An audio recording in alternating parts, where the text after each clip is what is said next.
In 2013, one star clocked in older than the universe. It wasn't our measuring stick was slightly bent. This star sits nearby, faint and heartbreakingly ancient. Astronomers called it the Methuselah star, HD 140,283.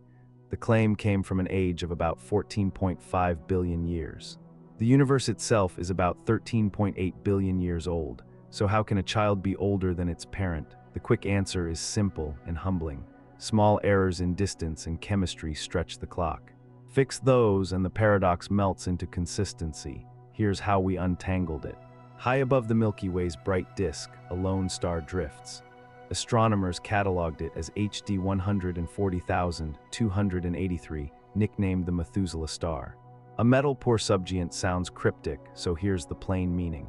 It is leaving the stable main sequence after burning hydrogen in its core, and it contains very few heavy elements compared to our Sun. In astronomy, metals mean anything heavier than helium, carbon onward. Those elements are forged inside stars and spread by stellar deaths, so a star with almost none likely formed very early. That makes it a natural clock for the first cosmic generations, because its age pins down when our galaxy began serious star making. Mechanically, we read age from its brightness, color, and composition. As hydrogen runs out, the surface changes temperature and luminosity. Those shifts trace a path on a diagram that compares stars. With the right chemistry, that path maps to a number.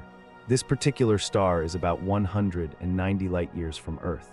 Its iron content is roughly 1/200th of the Sun's, and it is racing through the halo at hundreds of kilometers per second. Its motion shows it belongs to the galaxy's ancient, diffuse outskirts. A nearby relic can time the dawn of the Milky Way. Let's talk distance, because distance drives everything about age. A star's true brightness is invisible until you know how far.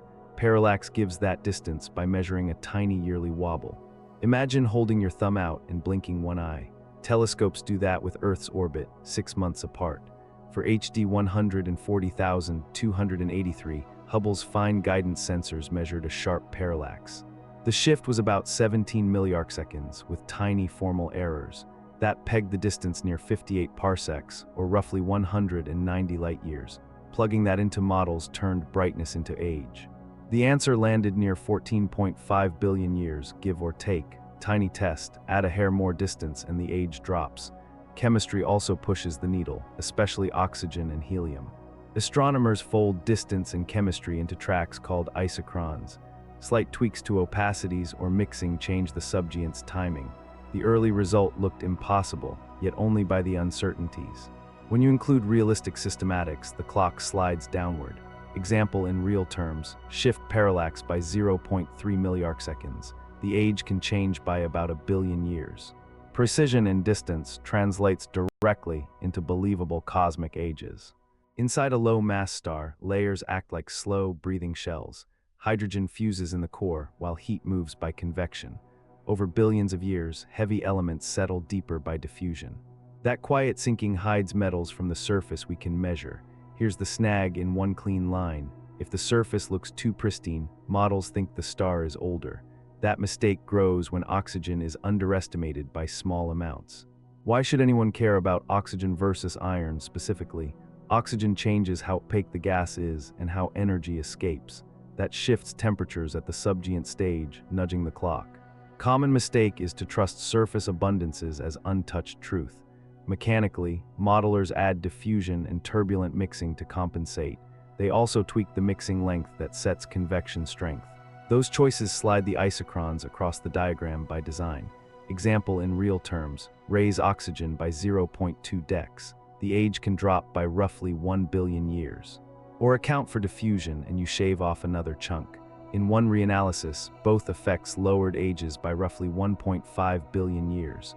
The net result is not a trick. It is physics reminding us that stars slowly rearrange themselves.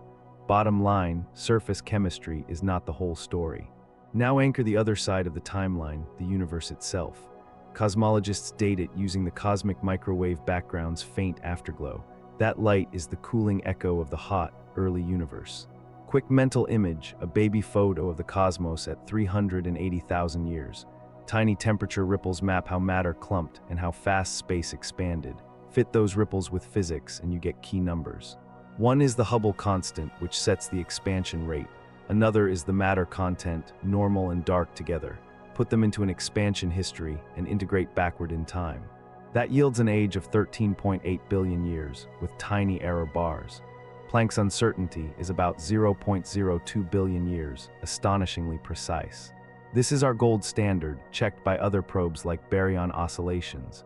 Though debates about the present expansion rate persist, the age is stable. Example in real terms. Compare 13.8 to a star at 14.5. The star would predate everything, which cannot physically happen. So either the star's age is high or the universe's age is low. Independent checks favor the cosmological age again and again. So the target for stars is clear and non-negotiable. Ancient stars must cluster just under 13.8 billion years. That is exactly where things fell after better measurements. There is a second clock built into some ancient stars. Radioactive thorium and uranium slowly tick down over eons. If you know the starting ratio, decay reveals the elapsed time. Spectrographs can measure faint absorption lines of those heavy elements. Example in real terms, the halo star He 1523-901.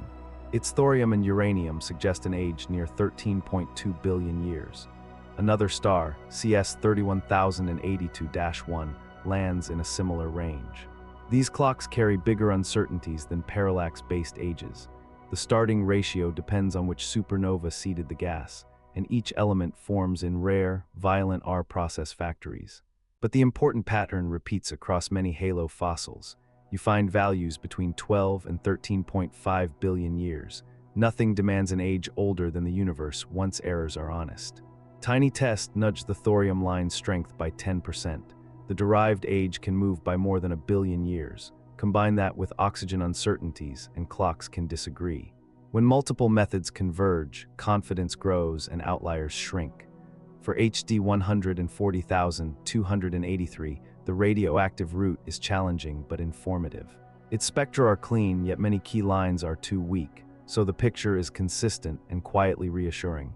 Independent clocks point to extreme age, but not a paradox. Think about the star's origin inside a young, messy galaxy.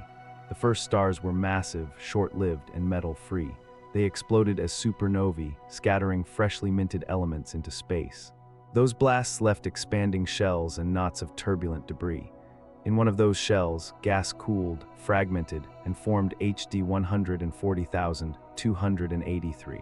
That makes it a second-generation star. Astronomers call it population 2. Its tiny iron content says it met only one or two ancestors. Why does this story matter for the paradox we started with? Because formation cannot precede the universe, no matter the model. The timing window is tight, but still comfortably below 13.8. Star formation likely began a few hundred million years after the Big Bang. By 500 million years, pockets of the halo were birthing long-lived dwarfs. Example in real terms, place formation at 300 million years. Then a present age near 13.5 billion years makes perfect sense. Another clue comes from kinematics, the star's oddly fast path. Its orbit plunges through the inner galaxy, then back to the halo. That trajectory matches debris from early mergers that built the Milky Way. One-sentence recap, a relic formed soon after the first fireworks. Everything about its chemistry and motion points to extreme antiquity, yet nothing requires it to be older than the cosmos.